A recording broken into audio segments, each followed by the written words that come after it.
রাখ তোদের family card কথাটা মনে পড়লো হঠাৎ, কারণ আজ ফ্যামিলি কার্ডের লঞ্চিং হচ্ছে।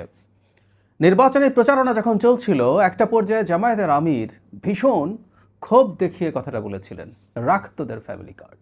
রীতিমতো তুইতকারী ফ্যামিলি কার্ড নিয়ে তখনও কথা বলেছে, এবং তারই ইরিটেশন দেখে আমার ইন্টারপ্রিটেশন ছিল বিএনপির প্রস্তাবিত ফ্যামিলি কার্ড জনগণের মধ্যে অসাধারণ সাড়া ফেলছে, এটা নিশ্চয়ই তিনি আঁচ করেছেন এবং সেজন্যই তার এই ক্ষুব্ধতা। যাই হোক, আজ কিছুক্ষণের মধ্যেই ফ্যামিলি কার্ড কর্মসূচির উদ্বোধন হতে যাচ্ছে। প্রাথমিকভাবে সারা দেশে এটা একটা পাইলট, এটা কিন্তু মূল প্রকল্প না। জুনের পর মূল প্রকল্প শুরু হবে এবং এটা সঠিক যেটা ধাপে ধাপে বাস্তবায়ন করা হবে, এবং এটাও বিএনপি তার প্রতিশ্রুতিতে এভাবেই বলেছে। আপাতত 37,000 পরিবারের কাছে ফ্যামিলি কার্ড পৌঁছে দেওয়া হবে, 2,500 করে টাকা দেওয়া হবে। আমরা খেয়াল করি, একটা সরকার শপথ নিয়েছে 1 মাসও হয়নি, তার মধ্যেই ফ্যামিলি কার্ড মানুষের কাছে পৌঁছে দিতে শুরু করেছে। বিএনপির এই ব্যাপারটা আমাদের মাথায় রাখতে হবে। এই কদিন আগেও বিএনপির আরেকটা নির্বাচনী প্রতিশ্রুতি, ইসলাম বা অন্যান্য ধর্মের ধর্মগুরুদের ভাতা দেওয়া শুরু, সেটারও পাইলট প্রকল্প শুরু করে দিয়েছে এবং এই ঈদের আগেই সেটা কার্যকর হতে শুরু করবে। একটা দেশের গণতান্ত্রিক ব্যবস্থা যখন কাজ করে, সবসময় বলতাম যে গণতান্ত্রিকভাবে নির্বাচিত সরকার এবং ভবিষ্যতে গণতান্ত্রিক নির্বাচনের মাধ্যমে, গ্রহণযোগ্য নির্বাচনের মাধ্যমে নির্বাচিত হতে চাওয়া সরকার জনগণের জন্য কাজ করবে, কাজ করতেই হবে, করতেই হয়। এভাবে আমরা দেখছি বিভিন্ন ক্ষেত্রে বিএনপি তার প্রতিশ্রুতি বাস্তবায়ন করে যাচ্ছে, এবং আমি ব্যক্তিগতভাবে মনে করি, আমি এটা নিয়ে আমার নির্বাচনের আগে একটা ভিডিওতে বলেছিলাম যে এই একটা জিনিস বিএনপির বিজয় বিরাট ইম্প্যাক্ট ফেলবে, এবং আমি নিশ্চিত এটা ইম্প্যাক্ট ফেলেছে। এবং 5 বছরে আমাদের সরকার এই কাজটা খুব ভালোভাবে সঠিক মানুষের কাছে পৌঁছে দিয়ে নিশ্চিত করতে পারবে বলে আমরা বিশ্বাস করি। যদি সেটা হয়ে যায়, আগামী নির্বাচন, আজ থেকে আরও 5 বছর পরে যে নির্বাচনটা আছে, সেটাতেও খুব বড় প্রভাব ফেলবে এবং বিএনপিকে আবারও নির্বাচিত হয়ে জনগণের বা দেশের সেবার দায়িত্ব পেতে সাহায্য করবে। এবং আরেকটা অনুমান করে রাখি, বিরোধী দল বিশেষ করে জামায়াতে ইসলামী কোনো না কোনো ফর্মে এই যে রাখ তোদের ফ্যামিলি কার্ড টার্ড বললেও জনগণের কাছে এইভাবে ক্যাশ টাকা নিয়ে যাওয়া, আমি জামাতের পলিসি মেকারদের কারো সাথে টকশোতে দেখেছি যে তারা জনগণকে অলস করে ফেলবে বেকার ভাতা এটা দিয়ে, মানে একটা দেশের অকল্পনীয় সংখ্যক হতদরিদ্রর মধ্যে এই টাকাটা কি করতে পারে সেটা অনেকেরই হয়তো ধারণা নেই। আমি ধারণা করি জামাতের দিক থেকে ওই একই ধরনের ক্যাশ মানুষের কাছে পৌঁছে দেওয়ার প্রতিশ্রুতি আসতে শুরু করবে, কোনো সন্দেহ নেই। যাই হোক, আমি নির্বাচনের আগে একটা ভিডিও করেছিলাম ফ্যামিলি কার্ড নিয়ে, কিভাবে এটা একটা দেশের অর্থনীতি আমূল পাল্টে দিতে পারে সেই বিষয়টা নিয়ে, এবং সেটা হবে বলে আমরা আশা করি। ফ্যামিলি কার্ডের লঞ্চিংয়ের দিনে আমি সেই ভিডিওটা আবার এখানে জুড়ে দিচ্ছি, আপনারা দেখবেন আশা করি। এবং আমাদের সরকারকে আবারও বলি, আমাদের বলতে সরকারে যারা আছেন বা বিএনপি না, এই সরকার আমাদের এই রাষ্ট্রের সবাই তার জায়গা থেকে যেন সহযোগিতা করি, এবং এই ফ্যামিলি কার্ড দেওয়ার ক্ষেত্রে কোথাও প্রাথমিকভাবে যদি কোনো রকম ভুলভ্রান্তি থাকে, সেটা কোনো না কোনোভাবে আপনারা জানাবেন, সামাজিক মাধ্যমে লিখবেন, যেভাবে সম্ভব এই তথ্যগুলো জানাবেন। পরবর্তীতে একটা সময় এটা সবার জন্য এন্টাইটেলড হবে, এবং এখনকার প্রধানমন্ত্রী, তখন বিএনপি চেয়ারপারসন জনাব তারেক রহমান বলেছিলেন যে হ্যাঁ, এটা আমরা নিশ্চয়ই অনেক উচ্চবিত্ত পরিবারগুলো এটা নেবে না, কিন্তু একটা সময় এটা সবার জন্য এন্টাইটেলড হবে। কিন্তু তার আগ পর্যন্ত মূলত সবচেয়ে নিডি হতদরিদ্র মানুষদেরকে প্রাথমিকভাবে দেয়া শুরু হবে। তো সেই ক্ষেত্রে যদি কোথাও কোনো অনিয়ম সমস্যা যদি দেখেন, বাংলাদেশে এগুলো খুব অস্বাভাবিক ব্যাপার না, সেটা সরকারের গোচরে কোনো না কোনো ফর্মে আনার জন্য আমরা বলবো, এবং সরকার সত্যিকার অর্থেই মনোযোগ দিয়ে সেগুলো অবজার্ভ করবে, এবং একটা মেকানিজমও আমরা ডেভেলপ করব যাতে এই তথ্যগুলো খুব দ্রুত সরকারের কাছে জনগণের সরাসরি ফিডব্যাক চলে আসে। যাই হোক, ভিডিওটা দেখবেন আশা করি, কিভাবে এই ফ্যামিলি কার্ড এবং মানুষের কাছে এরকম ক্যাশ পৌঁছে দেওয়া অর্থনীতিতে জাদু ঘটাতে পারে, মানুষকে অলস টলস করা দূরেই থাকুক, কীভাবে ম্যাজিক ঘটিয়ে দিতে পারে, সেটা একটু খেয়াল করব নিশ্চয়ই। অনেকে অনুমান করছেন এবার নির্বাচনে জামায়াতে ইসলামী খুবই ভালো করবে। আমি মনে করি না। আমি বিশ্বাস করি বিএনপি একটা ভূমিধ্বস বিজয় পেতে যাচ্ছে, নানা কারণে। এর মধ্যে খুব গুরুত্বপূর্ণ হচ্ছে বিএনপি যেসব কর্মসূচি মানুষের সামনে আনছে, জনগণের জন্য সে কি করতে চায়, সেটা একটা বড় কারণ হয়ে দাঁড়াবে। যেমন এই মুহূর্তে বিএনপি নির্বাচনী প্রতিশ্রুতির মধ্যে সবচেয়ে বেশি শোনা যায় এবং সম্ভবত মানুষ সবচেয়ে বেশি কানেক্টেড হয়েছে ফ্যামিলি কার্ডের সাথে। এই কার্ডটা মানুষের জীবন তো বটে, দেশের অর্থনীতি পাল্টে দিতে পারে, আমূল অর্থনীতি পারে। বিএনপি তার ব্যাখ্যায় অর্থনীতির ব্যাপারটা খুব বেশি ওভাবে বলছে না, আমি সেটাও একটু বলতে চাই। যারা তারেক রহমান এটা একটা পডকাস্ট বানিয়েছেন, আপনারা এটা একটু দেখে নেবেন। অত্যন্ত সাবলীল উপস্থাপনায় তিনি জানিয়েছেন ফ্যামিলি কার্ড কী, কেন, কাদের জন্য। আমি খুব বেশি কথা বলতে চাই না, তারপরে তার সেই বক্তব্য এবং এতদিন পর্যন্ত বিএনপি যা বলেছে তার কাছ থেকে দু একটা কথা একটু জানাতে চাই। তিনি কার্ডটা দেখিয়ে বলছেন যে এই কার্ডটা তারা ধাপে ধাপে মানুষের কাছে পৌঁছে দিতে থাকবেন, গ্রামীণ এবং অনগ্রসর জায়গাগুলো থেকে দরিদ্র মানুষের কাছে, একটু নিচুতে যারা আছেন আর্থসামাজিক অবস্থানে, আর্থিক অবস্থানে, তাদেরকে দিতে শুরু করবেন। ধাপে ধাপে তারা প্রতিটা মানুষের কাছে পৌঁছে যেতে চান। এটা একটা ডিজিটাল কার্ড, এর মধ্যে রেকর্ড থাকবে, এটা রিড করা যাবে শেষ পর্যন্ত প্রত্যেককে। তিনি উদাহরণ দিচ্ছেন একজন দরিদ্র মানুষ যেভাবে পাবেন, একজন ইউএনও বা সরকারি কর্মকর্তার পরিবারও সেটা পাবে, সেটা তিনি বলছেন। তবে তিনি এক্সপেক্ট করেন, যেটা আমিও মনে করি, সবাইকে দেয়ার কনসেপ্ট এটা একটা জটিলতাও সমাধান করতে পারে। যেমন আমরা যখন কাউকে ভালনারেবল কাউকে দিতে চাই, সেটা খুঁজে বের করা কঠিন এবং এর মধ্যে প্রচুর দুর্নীতি হয়। আওয়ামী লীগের সময় দেখেছি আমরা, আওয়ামী লীগের পক্ষ থেকে বলা হয়েছিল সোশ্যাল সেফটি নেটে যারা আছে তাদের বিরাট একটা অংশ, প্রায় 45% আওয়ামী লীগ হিসাব করেই বলেছিল, তাদের অন্য একটা মন্ত্রণালয়, যে তারা সঠিক মানুষের কাছে যায় না, যাদের প্রয়োজন নেই তাদের কাছে যায়। তো সেই যদি হয় প্রেক্ষাপট, যদি সবাইকে দিয়ে দেওয়া যায়, তাহলে আসলে দুর্নীতিটা হচ্ছে না। এবং তিনি রাইটলি বলছেন যে যার প্রয়োজন নেই সেটা নিশ্চয়ই মানুষ নেবেন না।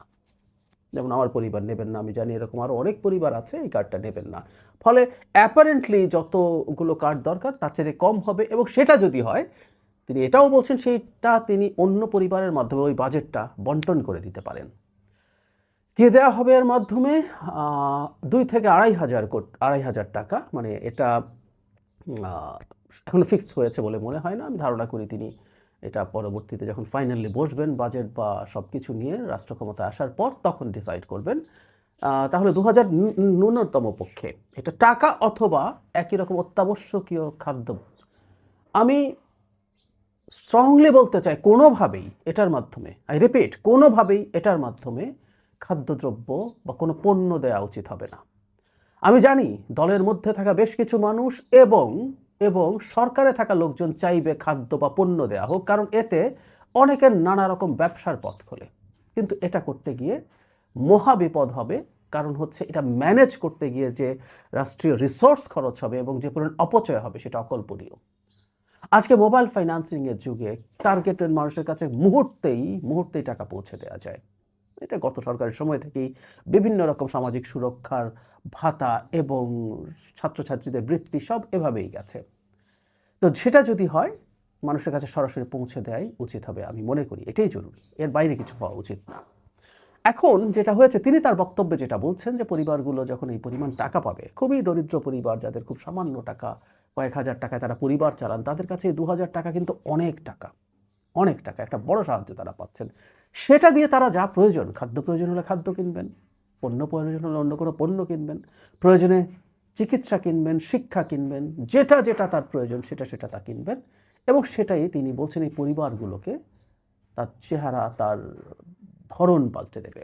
আমি একটা গুরুত্বপূর্ণ জিনিস মনে করি, বিশেষ করে দরিদ্র পরিবারগুলোতে আমরা যদি টাকা পৌঁছে দেই, তারা যদি খাদ্যের পেছনে এটা প্রচুর ব্যয় করে, তাহলে আমাদের একটা ক্রনিক ম্যালনিউট্রিশন আছে, যেটা আর কোনো দিন আসলে কাটিয়ে ওঠা যায় না। আজ থেকে 10 বছর পর আমাদের অর্থনীতি, 20 বছর পর অর্থনীতি যদি বেশ খানিকটা ভালো হয়ে যায়, যে শিশুগুলো এই সময়ের মধ্যে বড় হলো, সে যে অপুষ্টির শিকার হয়ে বড় হলো, তার স্টান্টেড গ্রোথ বলে, এটা শুধু বাইরের মানে তার হাইট দিয়ে আমরা মাপি, তাতে বোঝা যায়, কিন্তু হাইটই শুধু না, তার ইন্টারনাল অর্গানস এগুলো ঠিকমতো ডেভেলপ করে না, ফলে সে নানা রকম রোগ ব্যাধিতে ভোগে, তার লাইফ এক্সপেক্টেন্সি কমে যায়। সেটা একটা ম্যাসিভ পরিবর্তন হবে, দেশের কর্মক্ষম জনগোষ্ঠী অনেক বেশি সক্ষম হয়ে উঠবে শারীরিকভাবে, এই জিনিসগুলো ঘটবে।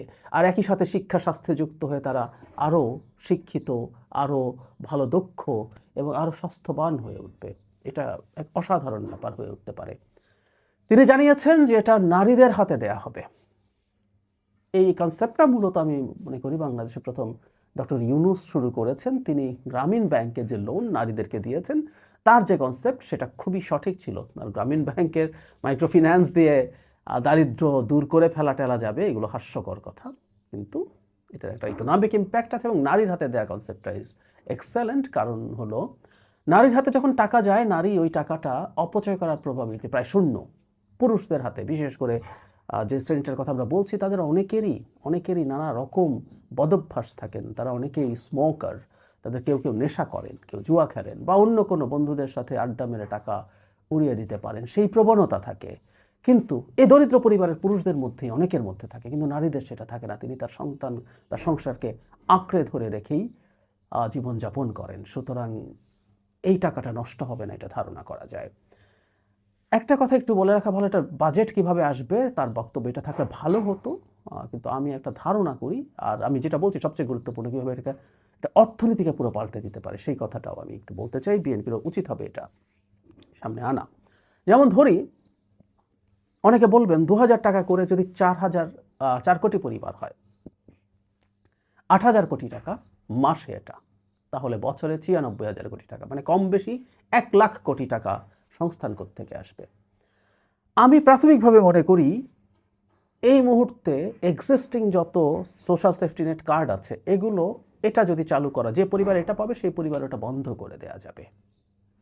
যেমন সর্বোচ্চ 750 টাকা পর্যন্ত ভাতা আছে, 500, 750, বিভিন্ন ক্যাটাগরিতে, বয়স্ক ভাতা, বিধবা ভাতা, প্রতিবন্ধী ভাতা, এরকম নানান রকম ভাতায় এক পরিবারে যদি দুজনও কোনো ভাতা পায়, 500, 1000 টাকা পাচ্ছেন 2 ক্যাটাগরিতে।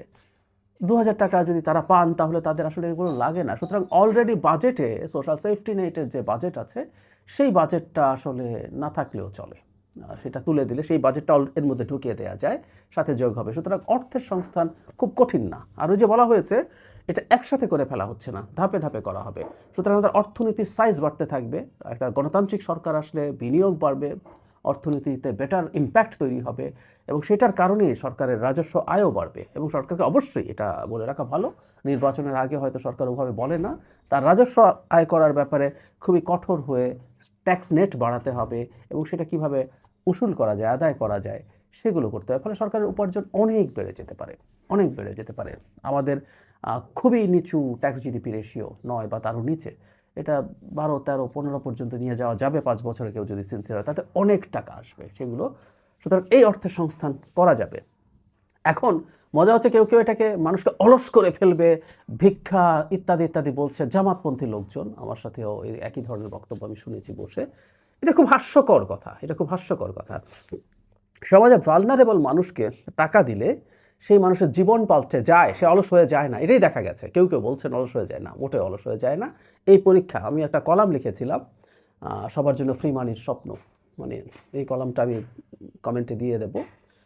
প্রথম আলোতে লিখেছিলাম, সেটা কীভাবে অর্থনৈতিক ইম্প্যাক্ট ফেলে সেটা আমি দেখানোর চেষ্টা করেছি। আপনারা বিস্তারিত পড়বেন। তবে আমি সামান্য এইটুকু বলে রাখি, দরিদ্র মানুষের হাতে বিশেষ করে যখন টাকা যায়, সে টাকাটা তার হাতে থাকে না, মুহূর্তে বাজারে চলে যায়। ওর অবস্থা এতই খারাপ থাকে, এই 2000 টাকা, 2500 টাকাও সেই মানুষটা মুহূর্তে নিয়ে বাজারে চলে যাবেন। খাদ্য হলে খাদ্য কিনবেন, চিকিৎসার ওষুধ হলে ওষুধ কিনবেন, অন্য কোনো পণ্য হলে অন্য কোনো পণ্য কিনবেন, বা একটু সামর্থ্যবান যদি হয়, তিনি তার সন্তানের জন্য তার শখের কোনো খাবার, কিছু চকলেট, চিপস, এগুলো কিনবেন। বাজারে যখন টাকাটা চলে যায়, এটার একটা বড় মাল্টিপ্লায়ার এফেক্ট আছে, 5 গুণ পর্যন্ত ইম্প্যাক্ট, মানে 2000 টাকা 10,000 টাকার ইম্প্যাক্ট ফেলতে পারে বিভিন্ন হাতে ঘুরতে। এই টাকা বাজারে চাহিদা তৈরি করে। মানে আমরা যদি 4000 পরিবারকে 8000 কোটি টাকা প্রতি মাসে বাজারে সরাসরি চলে যায়, এটার 30-40 হাজার কোটি টাকার ইম্প্যাক্ট পড়বে বাজারে। এটা হিউজ, ওটা চাহিদা তৈরি করছে। আমি একটু খানিকটা, মানে অত্যাবশ্যকীয় পণ্য তো বটে, খানিকটা বিলাসী পণ্য, বাচ্চার জন্য চিপস কিনতে গেছেন কেউ, চিপসের ডিমান্ড তৈরি হচ্ছে, সেটা ফ্যাক্টরি তৈরি হবে, মানে ওই ফ্যাক্টরি, যে ফ্যাক্টরি চিপস বানায়, সে নতুন করে ফ্যাক্টরি মানে তার এটাকে বড় করবে, সেটাকে বাড়ানোর চেষ্টা করবে, নতুন এমপ্লয়ি নেবে, ওটাকে কর্মসংস্থান তৈরি করবে। আবার ওখানে যারা চাকরি করবে তাদের বাইং ক্যাপাসিটি বাড়বে, তারা আবার বাজারে যখন খরচ করতে যাবে সেটা আরও ডিমান্ড তৈরি করবে। সো এটার ইকোনমিক ইম্প্যাক্ট ইজ হিউজ। সরকার যদি, আগামী সরকার, বিএনপি সরকার যদি এই টাকাটা আসলে এভাবে মানুষের কাছে পৌঁছে দিতে পারে, অর্থনীতির খোলনলচে পাল্টে যাবে। সুতরাং এটাকে অলস টাকা, মানুষকে অলস করে ফেলা হবে। মানুষের, মানে প্রচুর দেশে এম্পিরিক্যাল এভিডেন্স আছে, মানুষকে এভাবে টাকা দিয়ে কোনোদিনও মানুষ অলস হয়নি, কোনোদিন হয়নি। এটা ফালতু প্রচারণা, ফালতু প্রোপাগান্ডা। ওয়েস্টের অতি ধনী দেশগুলোতে ধনী দেশগুলোতে অতি টাকা দেয়া মানুষগুলো, অতি টাকা পাওয়া মানুষগুলোর মধ্যে অলস হওয়ার একটা প্রবণতা থাকে, যেটা দিয়ে তার জীবনই চলে যায় যে টাকা পায়। এটা দিয়ে হবে না। এটা বরং সামান্য একটু মানুষকে সাপোর্ট দেয়া, এটা তার জীবনটাকে একটু সহজ করে তোলে, একটু দুশ্চিন্তামুক্ত করে তোলে, এটা বরং তাকে আরও বেশি কর্মক্ষম করে তোলে। সুতরাং দেশের অর্থনীতিও আমূল পাল্টে যাবে এবং এই অর্থনৈতিক কর্মকাণ্ডে প্রচুর কর্মসংস্থান তৈরি হবে, যে কর্মসংস্থান একটা বড় সংকট। বিএনপি নিজে প্রচুর কর্মসংস্থান তৈরি করতে চায়। সুতরাং এই ফ্যামিলি কার্ড কনসেপ্টটা অসাধারণ। এটা টাকা দিয়ে দিতে হবে, মোটেও কোনোভাবে এটা পণ্য হতে পারবে না। আমি মনে করি এটা দেশের অর্থনীতি পাল্টে দিতে পারে, মানুষের জীবন পাল্টে দিতে পারে এবং বিএনপির নির্বাচনী ফলাফলের চমক দেখাতে পারে। আমি বিশ্বাস করি, আমি ধারণা করি গ্রামে গ্রামে এটা নিয়ে চাঞ্চল্য তৈরি হয়েছে, প্রান্তিক মানুষদের মধ্যে ভীষণ চাঞ্চল্য তৈরি হয়েছে এবং বিএনপির ক্যান্ডিডেটরাও নিশ্চয়ই তার নিজস্ব প্রতিশ্রুতির সাথে এই ফ্যামিলি কার্ডও জনগণকে কীভাবে দেওয়া হবে, তার সুবিধা কী হবে সেই ব্যাপারে প্রচারণা চালিয়ে যাচ্ছেন।